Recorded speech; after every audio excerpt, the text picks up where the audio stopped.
Hello people, and Jumping Goose here. Today we will be talking about Tesla coils. As you can see, I have an range of Tesla coils for you over here.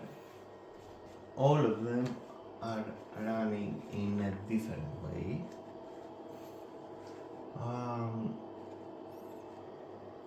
Tesla coils are in essence resonant transformers.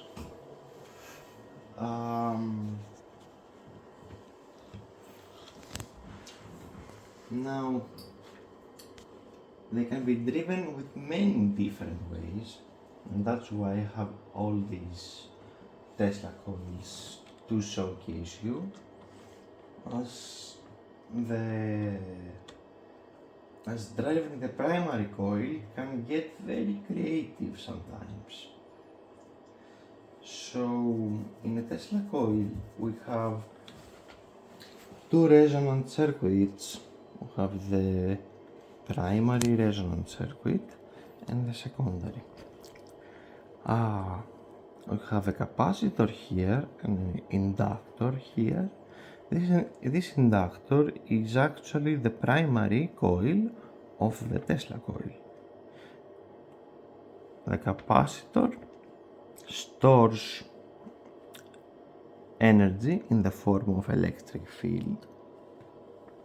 So we can imagine we have a transformer here.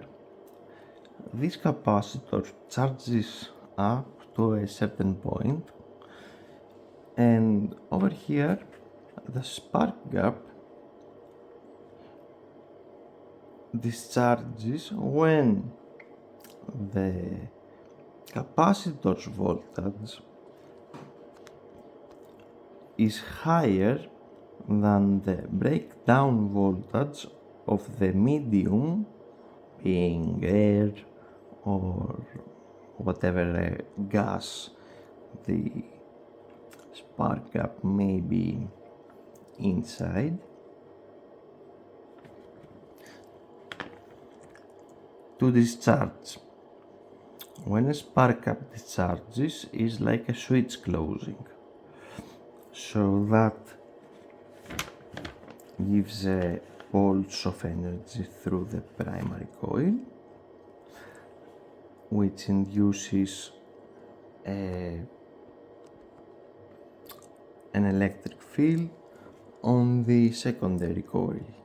However, did you notice that I said these are two circuits and they are resonant circuits? Here we have an LC tank. An LC tank has a fixed resonant value, and so does the secondary. So in a Tesla coil, what we wanna do essentially is to match those two resonant frequencies. The frequency that this part of the circuit oscillates with the frequency that the secondary oscillates, and then we achieve resonance. When resonance is achieved, then the voltage rises to extremely high levels and erupts through the toroid, and the charges are trying to find their ways through the air to ground, and that's what produces all the spectacular effects. And of course, a Tesla coil creates a strong RF field around it, and this is the circuit that old Mr. Tesla imagined. However, in my version, a bit more modern, I have a motor speed controller here, a ZVS driver, which powers this flyback transformer, which is DC current, not AC, and this comes as something really helpful, which charges those two capacitors, 50 kilovolt each at 2.5 nanofarads, so these are 5 nanofarad capacitors at 50 kilovolts, and over here is our spark gap, and this is the primary coil, and this is the secondary coil, and this on top is the top load. As you can see, we have copper tape over the end of the secondary, so this can make a good contact and be a part of the circuit. So let's run it and see. So I will just slightly turn on the knob until we reach maximum power.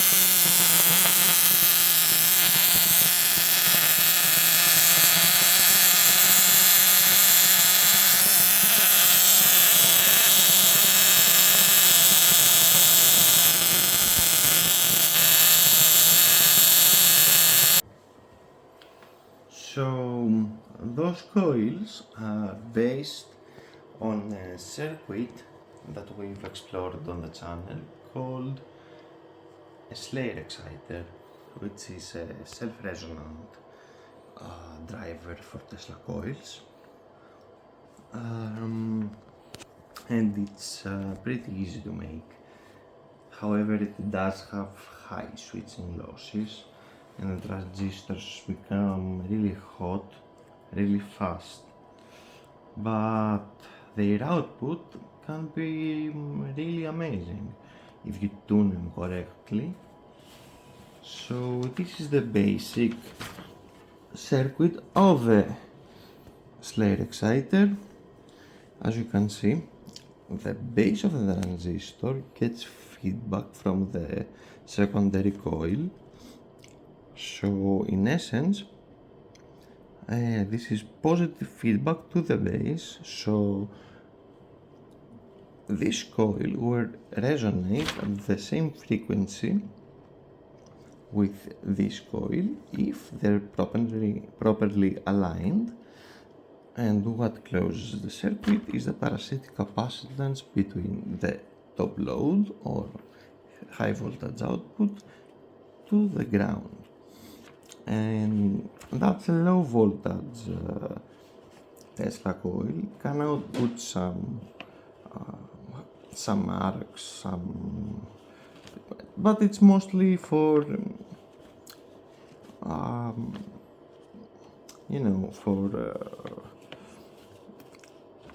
wireless energy applications than spectacular corona discharge demonstrations and such.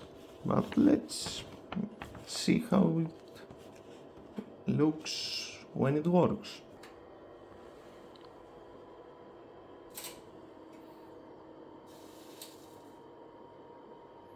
As you can see, lamps are getting really bright. The plasma ball seems uninterested. However, the neon bulbs are interested.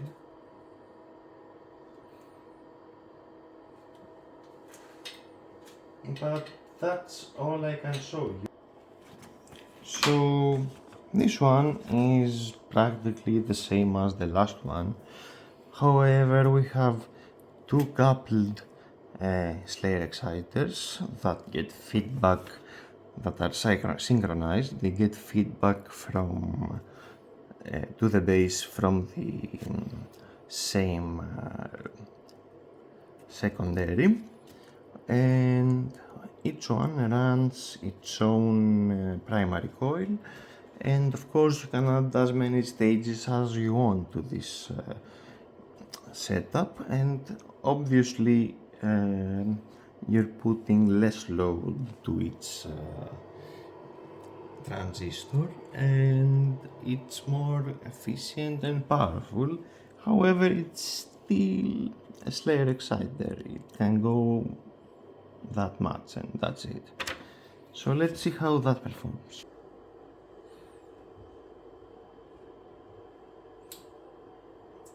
So the coil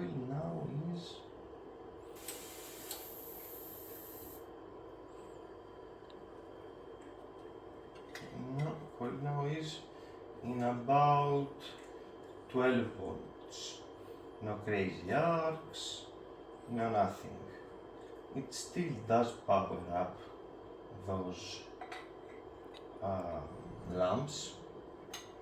I don't know if it still, no, it doesn't.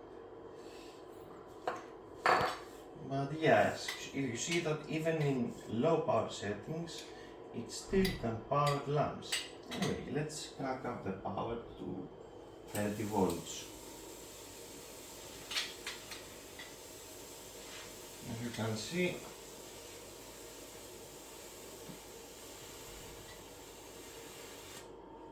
oopsie. Oh.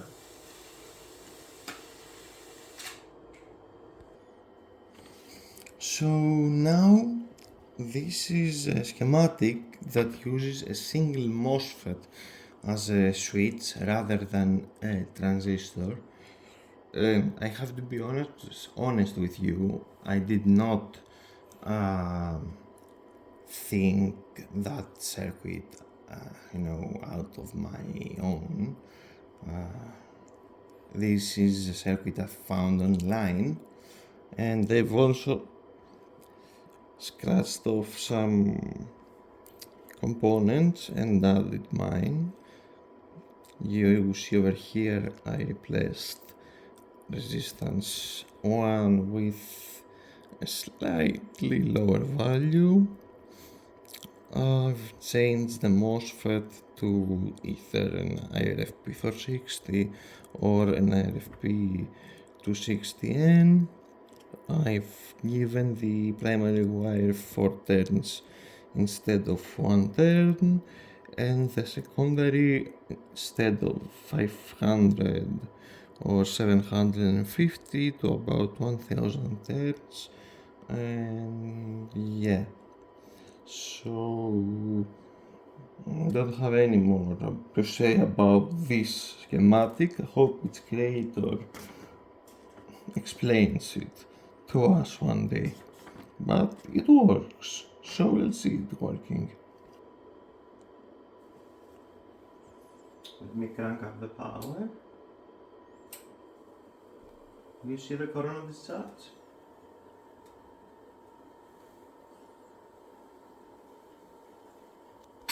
Of course, it can light up lamps.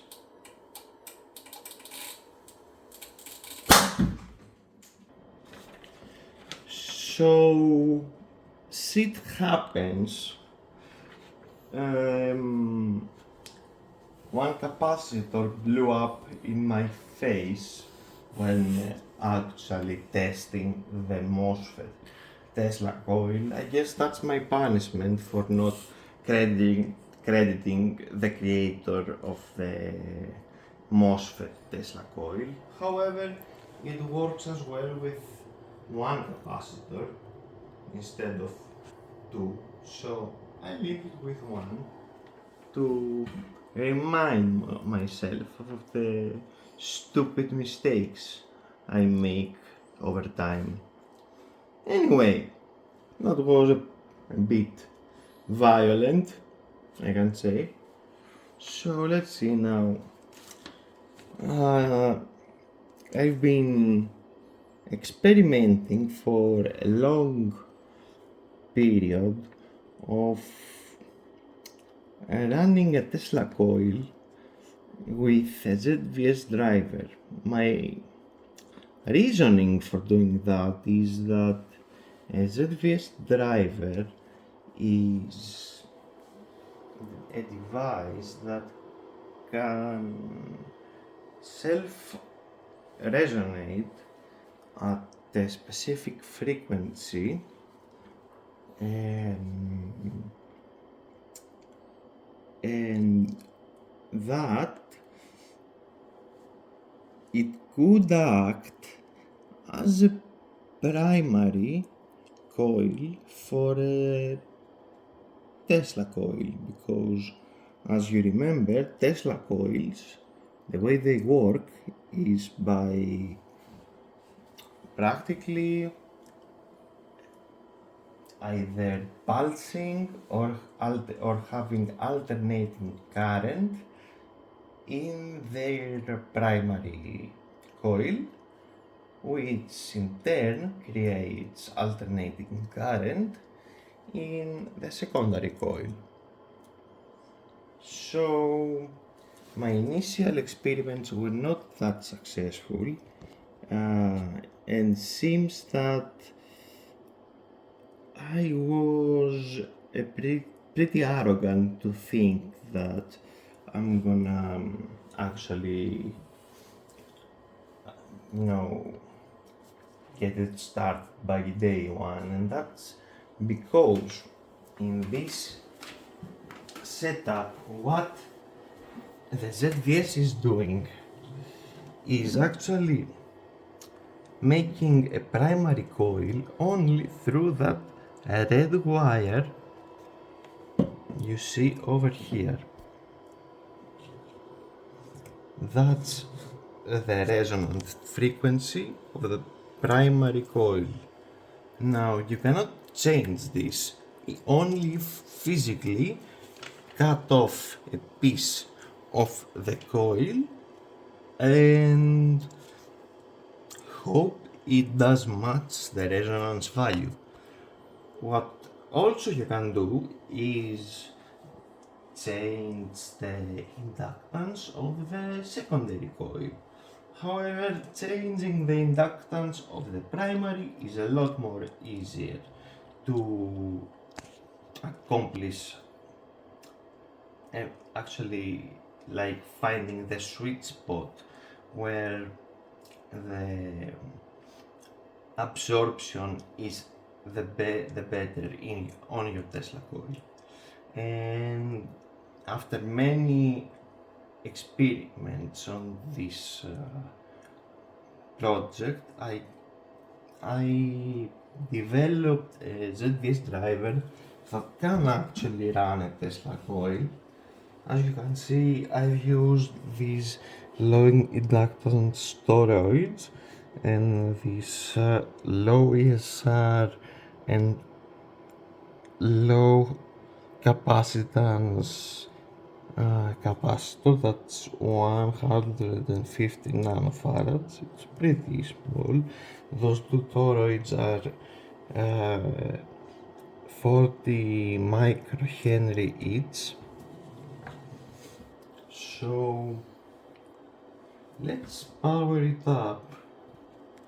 Let's go to 8 volts and let's kill the lights.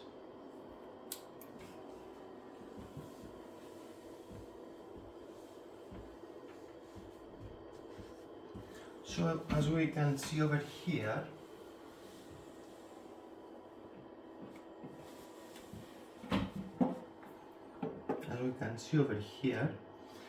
our coil is drawing about 900 milliamps at 9 volts. So it should be able to light up a lamp, which it does.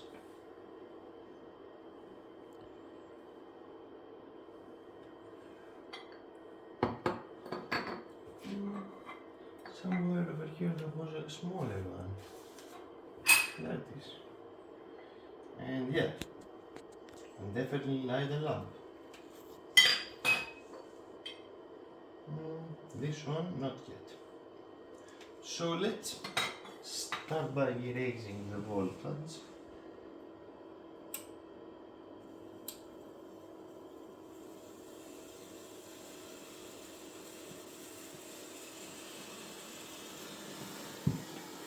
As you can see, a beautiful current charge.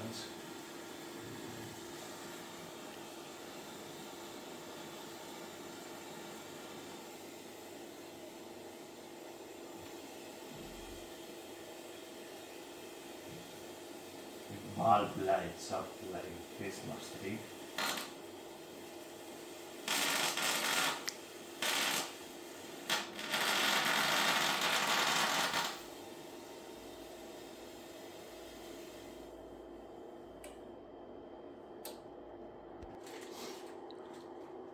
Also,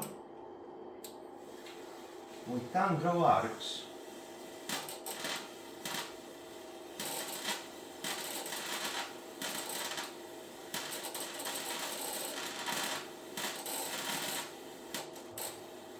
And you can see it got a selection of neon bulbs that light up like a Christmas tree around this thing.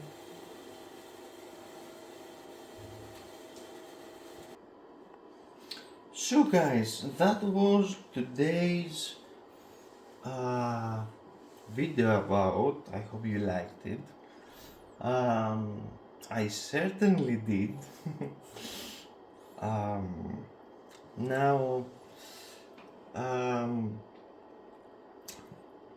as far as the Slayer exciter is concerned, and the single MOSFET one that blew in my face, they have something in common, and that's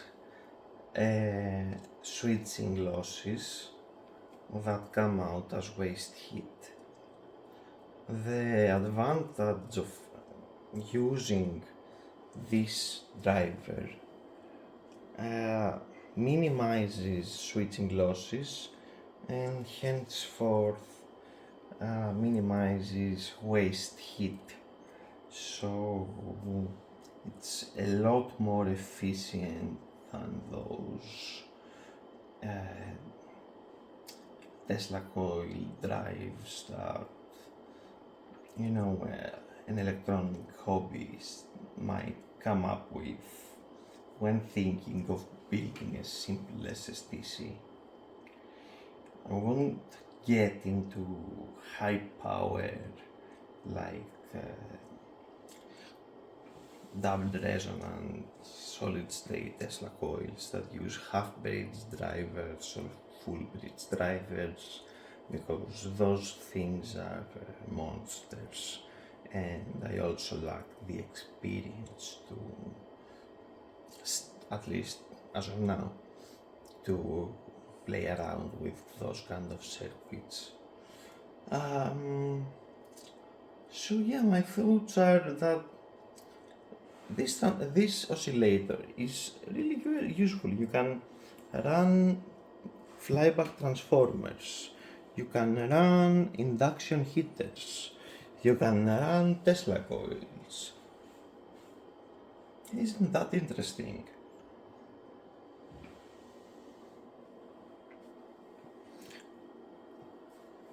I mean, my coils love it, I love it. So,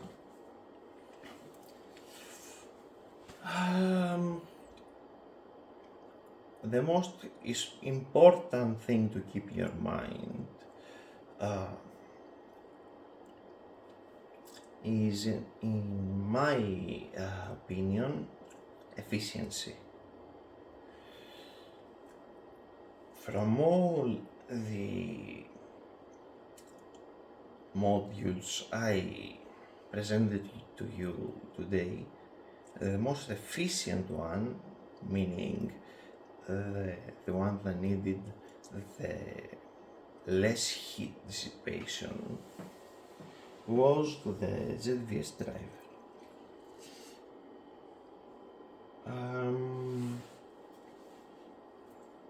So I guess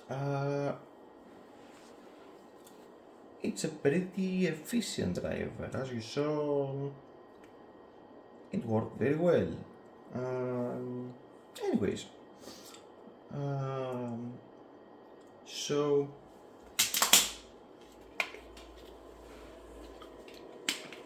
my video today, I hope it gave you some new ideas, or maybe even you learned something new. If you did like the video, do leave a like. If you didn't, then don't. Please comment, share and subscribe if you wanna see more, because I will be uploading more soon. And thank you for watching, and Enchanted Goose signing out.